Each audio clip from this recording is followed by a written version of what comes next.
Hello, my name's David Bryan, and this is Curiosity Invited, a podcast inspired by endless curiosity.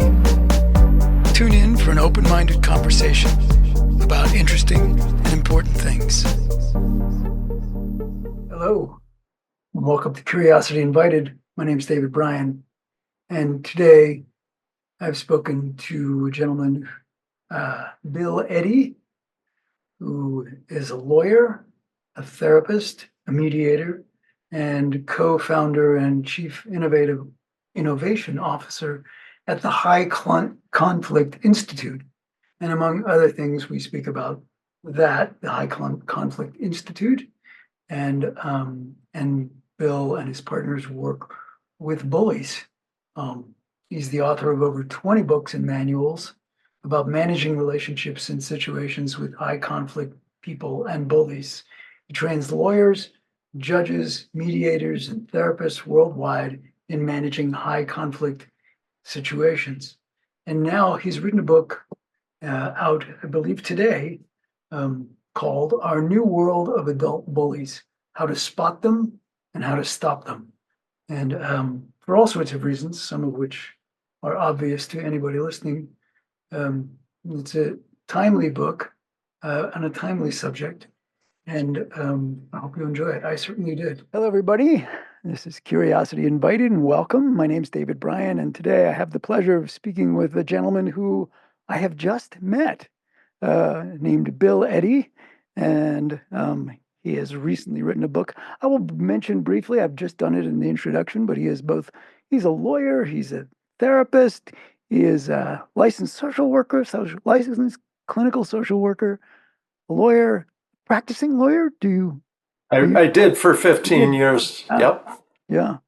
And he has written a book that is timely, we think. We'll find out. All my assumptions about that are wrong. But and the book is called Our New World of Adult Bullies. And the full title is How to Spot Them and How to Stop Them. And the other thing you should know about him, Bill Eddy, is he is the founder, co-founder, and chief innovative officer, I believe, of the High Conflict Institute, which I had never heard about, but it's fascinating. And hopefully, let's start there. So I mean, unless you really want to just dive right into the book, and that's fine too. But this High Conflict Institute, Right. why did that come about? In 2000, yeah. So in 2008, I had actually met the year before a woman named Megan Hunter. She worked with the Arizona Supreme Court on family law issues, and I was a family lawyer in San Diego.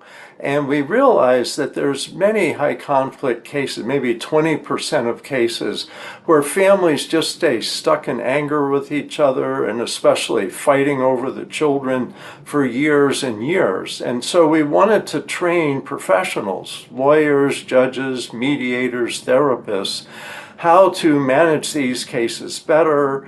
And I had developed some methods of calming the conflicts.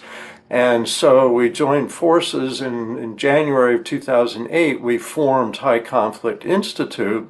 And since then, we've been training not just family law professionals, but all lawyers, judges, criminal, civil, but also human resources, law enforcement, government agencies, workplace. So we really, everywhere that there's high conflict, people are stuck in conflict and need to calm down, that's where we'll go. And did you develop those methods or realize them because it helped you in your work as a lawyer or as a therapist or both? Or Yeah, so actually, real quick, I was a therapist first, and then I became a lawyer. But throughout, I have been doing mediation. So I've actually done mediation for 40 years. First 12 years of that as a therapist, next 30 years of that as a lawyer. And it was in mediation that I developed one of our favorite techniques called ear statements, EAR, which I can explain when it fits in the discussion. No. And then that was 2004. In 2007, I was giving a training, and a couple judges said, how do we stop these terrible hostile emails that divorcing parents send to each other? And I explained to them they needed to be brief, informative, friendly, and Ah, firm. And the that's Biff where we conversation. developed Yeah. BIF, Yeah. one of our favorite techniques. And now we have 4 little books about how to use BIF in calming email conversations. Hmm. And then since joining forces with Megan Hunter, starting High Conflict Institute, developed some other simple techniques too to help calm conflicts, help people move forward in their lives. Yeah, that's a And long answer. no, that's fine. Did the focus on bullies come out of that, or has that been a long has it been brewing for a long time? Yes, it's been brewing for a long time. So, what's happened is in 1980, when I was trained to be a child and family therapist, I first learned about personality disorders. And personality disorders, several different types, but basically being stuck in their personality development, having a narrow range of behavior, but also not being aware of their impact on other people. And some people with personality disorders, they find we're domineering, vindictive, and intrusive. And I dealt with child abuse cases, domestic violence, things like that, which essentially were bullies. And when we started High Conflict Institute, we talked about high conflict personalities that might have personality disorders or just be high conflict, stuck in conflict, and essentially bullying the people around them. And so I decided in writing this book to just come out and say it. These are bullies, but I would say I've been studying bullies in one form or another for about 40 years. And the people stuck in high conflict, um, are they getting are they that way? Are they stuck there because it's rewarding, because it's effective, because there is some quirk in there? Is it, in developmentally? I think it's that That it's the last piece. Yeah. development of personalities, and that everybody tries out bullying as kids. You know, you bully your siblings, your neighbor kids, kids at school. But 90% of kids don't do that once they're adults. They've learned that's not okay and have internal restraints. You know, I'm having this thought about this person, but I'm not going to act on it. Whereas as kids, people have a thought and act on it, and then they go, oops. Right. So I really think it is developmental that they develop a bully personality, essentially, which is what the book is about. Mm. But they develop it early in life. So maybe they're born with tendencies like that, or early childhood is terrible and abusive, and they learn that you're going to be abused or abuse other people. Mm. Or early childhood was indulgent and they were allowed to bully other people, bully their siblings. Maybe parents said, hey, that's cool, when they should have said, hey, cut it out. And so those 3 Right. reasons seem primarily, but the current state of the world around them says be careful or go for it. And the current state of the world is telling bullies to go for it. Look at what other people are getting away with, and that encourages them, sadly. Yeah, I'm here. But is there some reason to think that it is on the upswing, or is there some evidence that says, basically there's been this similar distribution forever. Now it's just the world has realized that, you can sell more newspapers, more commercials, more whatever, because you got more eyeballs because people really like that. Or has it been there all along? And Well, my thinking, because I think it's personality based, is that about 5% of people have a cluster B personality disorder. And those are the ones that research says can be domineering, vindictive, and intrusive. So there's some that's just kind of built into society. I think they've always been with us, but generally society said, hey, cut it out.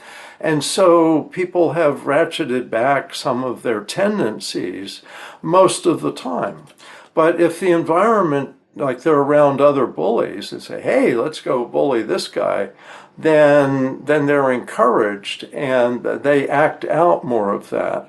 But I think today we probably may be getting closer to 10% instead of 5% of people who are bullies. And by the way, not everybody with a cluster B personality disorder diagnosis is a bully.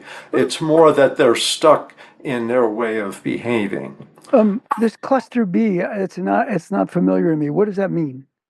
So in the Diagnostic Manual of Mental Disorders, the DSM, currently the fifth edition DSM-5, they talk about personality disorders. There are 10 personality disorders that are recognized, and they're in three clusters, A, B, and C, and they have common characteristics. So cluster B is narcissistic personality, borderline personality, antisocial, and histrionic personality. Some of those people have a higher likelihood of being bullies because of this domineering, vindictive, intrusive nature. The manual identifies them as dramatic, erratic, and emotional. And so those four personalities kind of have similar tendencies, and that's overlaps with bully behavior. And it helps us understand that they're stuck with this behavior. It isn't a conscious choice so much as this is who they are and who they've been growing up and into adulthood. So it isn't that you said something or I said something and suddenly someone becomes a bully. They come into events in today's world and maybe take the risk and say or do something or don't, depending on whether the world looks like they're going to reinforce it. The timing of the book, the description of the in some of the stuff that I've read, not in the book, sadly, but uh, it is the day. I mean, you're describing in so many ways, one of the presidential candidates to be, and and but that's not the genesis of why you wrote this book. It really, I started this book the first year of COVID, and two things happened. One is I was seeing conflicts happening that I wasn't used to seeing, and including in the political world about vaccinations, masks, and all this. Right. And people were becoming quite polarized. And I was seeing similar patterns because polarization generally comes, it's an emotional process and often comes from bullied leaders, whether it's in the workplace, in the family, in politics. And so bullies were feeding that, and many different bullies. And I'm not going to comment and say any candidate is or isn't a bully, Right. but the trend to kind of divide people and create this was going through my mind. And I also had more time to reflect because I couldn't go anywhere. And so I was thinking about the last 40 years and the patterns of high conflict behavior, high conflict personalities, and that basically they're bullies. And while I've talked about high conflict personalities mostly to professionals, what they really are is people with tendencies to bullying behavior. And so I wanted to write a book for the general public about this set of patterns of behavior. And so that's really where it got started. Got it. Yeah. It's hard to imagine. Maybe you can comment on this or not, but it's hard to imagine that when the president, when the leader, when somebody in such a high profile position, take your pick who, um, exhibits behaviors that you've been describing, I suspect it's actually, to some people it is repulsive, and to other people it's probably very appealing, and especially younger kids. Well, look, if look, here's my example. Like, right, that how could that be bad? Right. Exactly. And that's where bullies as leaders at any level are role models. And so we're seeing today, and I must say, in the media, what I call the high emotion media, where there's images of bullying behavior, bullying on airplanes, bullying in the store, bullying on the street. When you see a lot of that, that's really, it's in many ways entertaining for adults, but training for kids. This Right. is the new normal. And kids say, well, why should I be in trouble? I'm doing what that guy did on TV yesterday. Sure. Yeah. Exactly. Look at that guy. And Come so on. it really is role models. And I have a chapter on bully leaders Mm, and talk about them in many different settings and how they influence, like say the workplace. There was some research by the Workplace Bullying Institute saying that with COVID, that there's an increase of mm, people, about 30% of people said they were bullied in the workplace, and 43% of people said they were being bullied online in the context of their work. And so the pandemic opened some of this up, but yeah. we're seeing role models on our screens of bullying behavior Mm. and experiencing it more. So I Yeah. think that's what's happening. And one of the things that I read, I'm not sure where it was, but I believe there was something that suggested that not all bullies, and in fact, most bullies don't necessarily know that they are bullying, and that Right. and that the opposite is. I'm not sure if it's the opposite. Many victims of bullies don't think of what's going on with them as they are being bullied. And so that's sort of hard to wrap my head around. And I Yes. imagine for others as well. So could you unpack that a little bit? I do. I specifically address that in the book.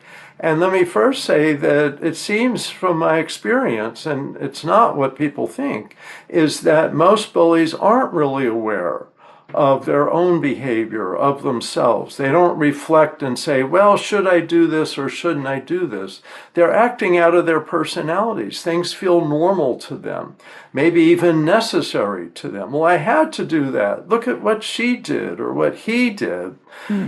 Only they didn't have to do what they did, and they may have blown up something 10 times worse than it was because somebody looked at them cross-eyed, and so they did something real. Well, I can't be disrespected, so I had to punch him in the nose, Well, right, right, sure. and things like that.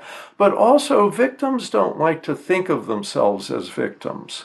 So, and I talk about, for example, domestic violence in the Hmm. book.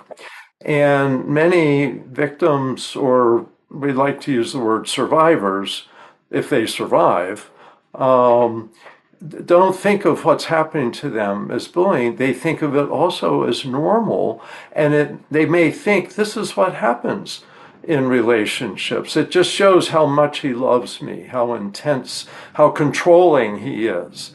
Well, that's not love. That's controlling behavior, and that can become quite bullying. So it's people just aren't really familiar with this, and a lot of it goes on behind closed doors, and that's why I wanted to write the book because it's really going on more than people realize. Okay, so someone doesn't necessarily know that they're bullying, and then it Mhm. gets pointed out to them. There's so, but there is a five-ish, 5 to 10% of the people who are doing that are in fact bullies, and so don't care once, even when it's pointed out to them. Because I would imagine, look, I've done something.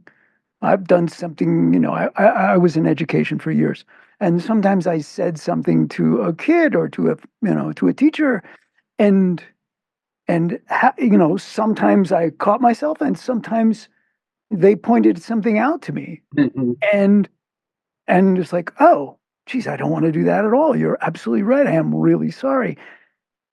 So there was, I guess is that bullying, or bullies can't Oh, make a choice? Can or that's bully? being Yeah. that's being healthy. In other words, a Huh. healthy Could you person. tell my wife that? Could you tell my wife?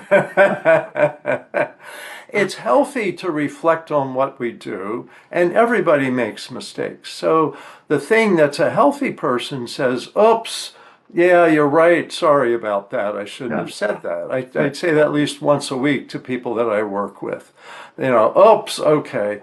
Or, maybe I didn't let something happen that could have happened. So, that's part of how guilt and shame and sorry help us get along as human beings. The problem for bullies is they don't look at themselves.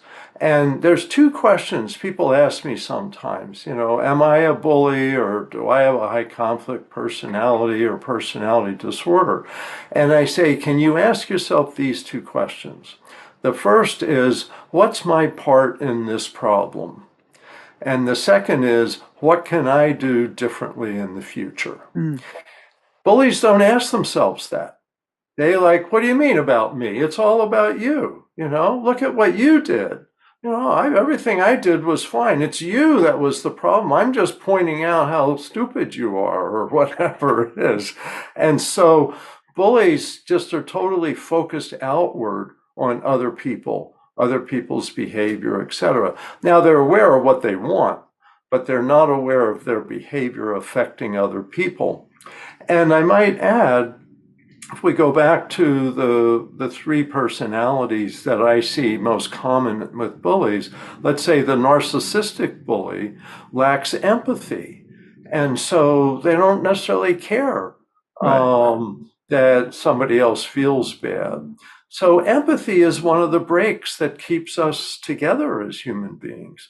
Antisocial personalities lack remorse. Not only they don't care, but they may even enjoy hurting other people and Mm. get kind of a kick out of that. So they also lack those restraints.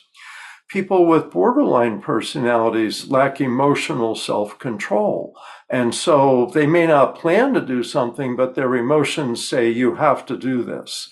And so they may become very aggressive, like someone wants to leave the house and they knock them down and keep them from going. That's like domestic violence. Yeah. And many people that perpetrate domestic violence, especially male perpetrators of that, have borderline personality traits. And so they lack this emotional self-control. So the breaks that most people have, this 5 to 10% of people don't seem to have, and that allows them to act this way. And they can change. Some of them do change. Some of them get counseling, get coaching, and can stop themselves after that.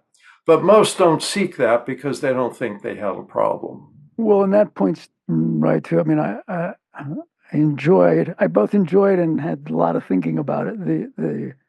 The cover drawing on your book. Oh, There you go. and you can see the fish. Right. The little fish is getting away because the bully's now getting scared by all the other little fish that now look bigger than the bully. Right. And Well, that's really the theme of the book is often we have to get together to stop the bully. and And alone, you may not be able to do that. So go get help. mm, And we get all the little fish together, we can stop a bully. I and believe that. you do. And that's the question. Because I think it's one thing to say that, but bullies can be intimidating. In fact, Yes. I think they probably frequently are intimidating. That's part of how it works. And Right. and um and it takes a certain sort of overcoming or moving through that to even to move to the point where you say to the other fish, hey, this guy, we need to do something. Even that, even attempting to fish up um, can be a mountain too high to climb in the face of bullying. And so, at what point does it escalate to something or not? Right? I mean, how do you know when you reach a point of like, how do people know that I need help with this? Right. It's usually the person who's the target of the bully needs to speak up and speak up to other people. So in my book, I've got 60 examples of bullying behavior, most of them where it was stopped, although it may have been stopped after some damage was done. But it often takes the individual who's the target not allowing it to be an isolated situation. Hmm. And so, see, many bullies say, and don't tell anybody. If you tell anybody, I'll kill your family, Right. And Sure. people go, oh my goodness. So secrecy is a big part of bullying.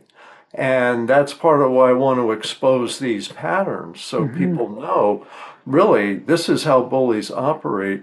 And a lot of the examples I had to use were public examples, things from the news and history and such, so that you can see the dynamics and recognize if it's happening to you.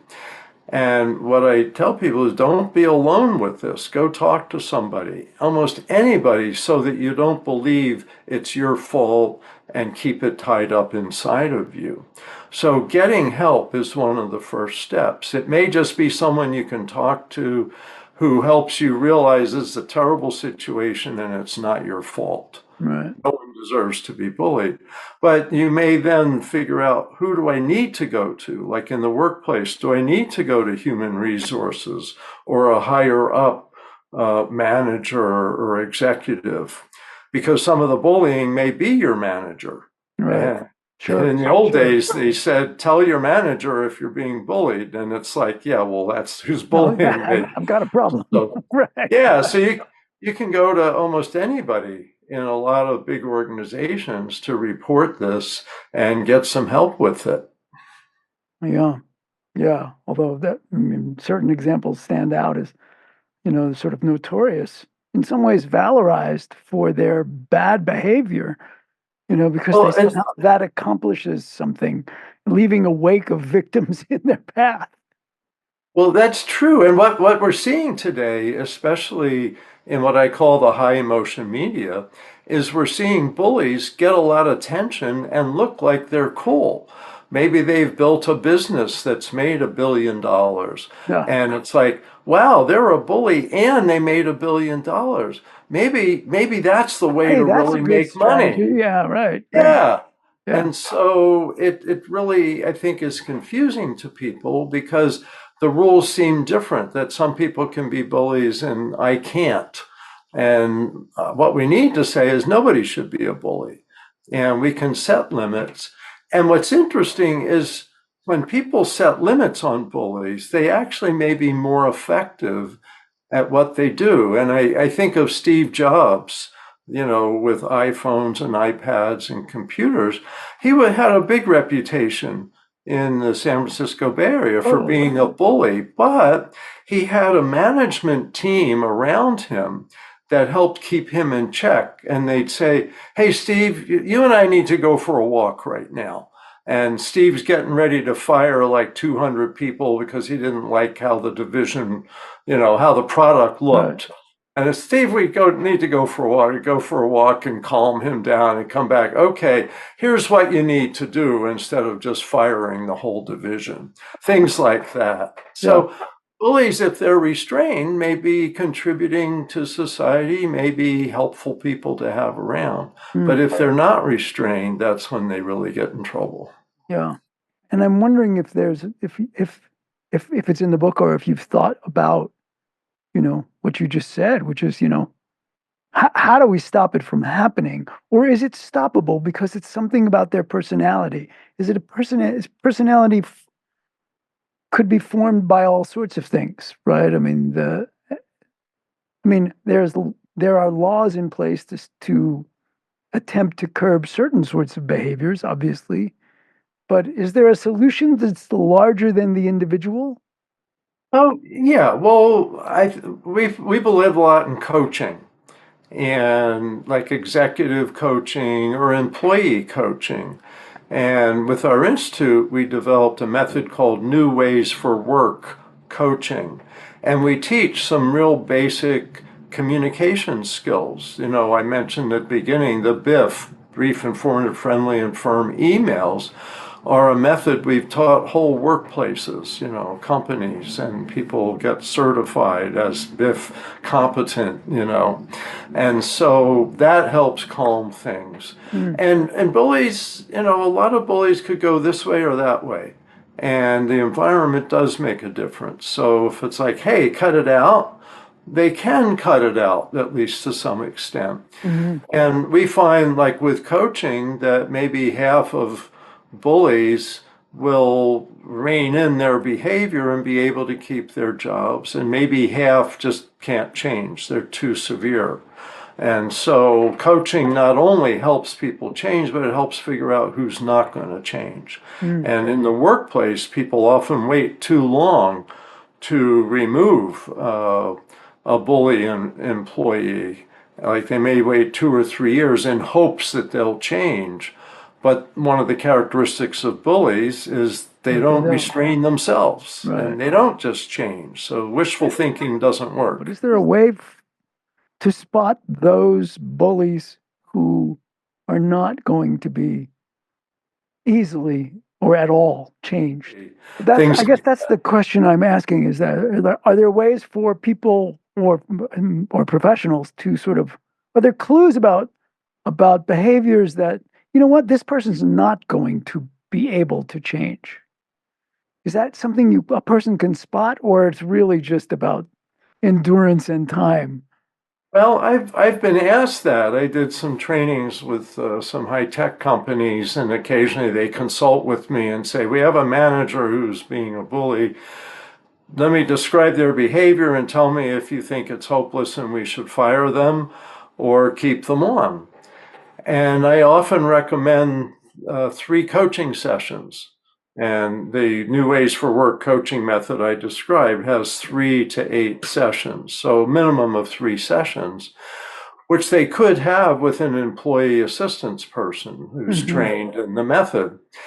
And I'll say, and see what happens. In 3 sessions, see if you see a change that looks hopeful or sufficient, in which case you may be able to keep the person and keep an eye on them to reinforce the skills that they should change. Or it's going to be clear they're making no progress. And that tells you right there. Because in many ways, I think people either tolerate bullies or fire them too soon without giving them a chance to change, to see if they can behave better. Mm-hmm. So that's our approach. I'm thinking of a couple of instances of, people who worked in an organization I was leading, and and well, in some ways they made it easy because they was sort of put them in a situation where, look, this behavior has to change. I know you deeply believe in it, but it's abusive to other people, and so insisted on periodic sessions with, whether it was a counselor or a coach or something like that. And how they made it easy was just the idea that somebody was going to mandate attending to themselves. They would quit on the spot. And, on the one hand, I felt sorry because what a shame, because they did have skills. They did have, value. And on the other hand, it was, oh, good. I dodged that bullet. They made the decision. I didn't have to. It's not unusual when we consult with companies and organizations. Sometimes we give a training in simple conflict resolution methods and then meet with the management and maybe even interview people on a team. And from that, conclude there's a couple people need some coaching, and we'll tell the supervisor a couple of people we think could use some coaching, and they'll tell them, and one of them will say, great, I'll take it, and the other says, then I quit. I'm out of it. Right. And that's right. Or I'm going to retire now, like 2 years earlier or something. But it's not unusual. Bullies don't like someone else to be in charge. They like to dominate and sometimes destroy other people and entities. So having a supervisor looking over their shoulder is just a bridge too far for them. Yeah, exactly. Unacceptable. I mean, I really think that the High Conflict Institute is such an interesting thing. The idea that there's a bank of information someplace that is helpful in a wide swath of situations, and specifically with people who are, where the amplitude is turned up a bunch. Yeah. Well, we're really proud of what we've done in the last Really. 15 years, and we're really worldwide now. So like next week I'll be teaching in Canada. Last week, where was I? I'm in San Diego, but I was at a conference in Boston. Um, be in New York the end of the month. That's great. Um, but also, most years, myself or my business partner Megan are in Australia for a couple weeks. In fact, right now she's teaching in Australia. And Surprisingly, and because of the internet, our reach seems to be quite far. So I've been in Europe. Megan's taught in Europe. She's taught in South Africa. We've just, Canada, Australia, New Zealand, and would you say that the so I recognize you're not only dealing with bullies, but that the patterns of human behavior that you discovered, came across, got a handle on here are widespread across numerous cultures, even very absolutely. different cultures, really. Everywhere we go, including people from different cultures, um, especially like in Canada, some of the native people or first peoples, they call it, may say, with some of our techniques, they say you maybe soften that and emphasize this, but they all have high conflict people, they all have bullies. Hmm. And so it's just fascinating. And That is fascinating. the books I've written, I get feedback. People say, you must have met my wife, or you must have met my boss, you know, because it's really human behavior. And I think it's part of the human personality gene pool that we have. A percent of people are going to be bullies without the restraints of empathy, remorse, emotional self-control. And that in a way, they contribute to society because they push us because they don't care. And so they push us in new directions. And I come back to Steve Jobs. He pushed us into this, the smartphone direction, and the guy Which was is a either a bully. good thing or a bad thing. Right? Yeah, well, there's mixed reviews. Yeah, the game's not over yet. That's right. That's right. But what happens is they push us in new directions, and those could be good or could be bad. But either the direction they push us in or organizing ourselves to resist them, Hmm. both of those seem to be part of human progress. And so this is where they maybe contribute. So they may push us to do better, but they can't stop themselves. And so people say, well, shouldn't we just try to eliminate bullies or lock them all up? No, because they have a lot to offer, but they can't stop themselves. So what they need is restraints, not to be eliminated, but to be restrained in these excessive behaviors. Right, right. That's interesting, and it's interesting and very generous of spirit hearing that.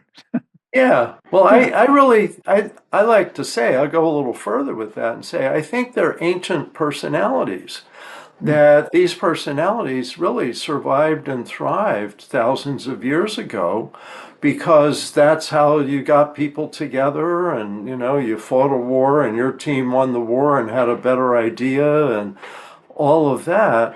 But they don't work well in a society where we consider ourselves equal, where happy relationships are equal relationships, that people have to pay attention to how they get along. So, but some people are born with these tendencies, and Hmm. that's what makes me think this is part of human success, and I tried to figure out why. And I think it's this pushing us. They push us forward or backward.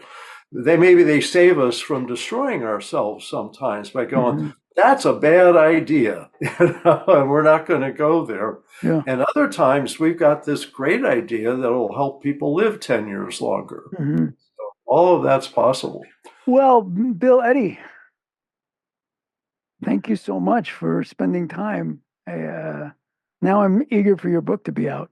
I know, one more day, a day late. I mean, day early. Yeah. Yeah. Yeah, people can go get it now. Yes, Uh, exactly. As we speak.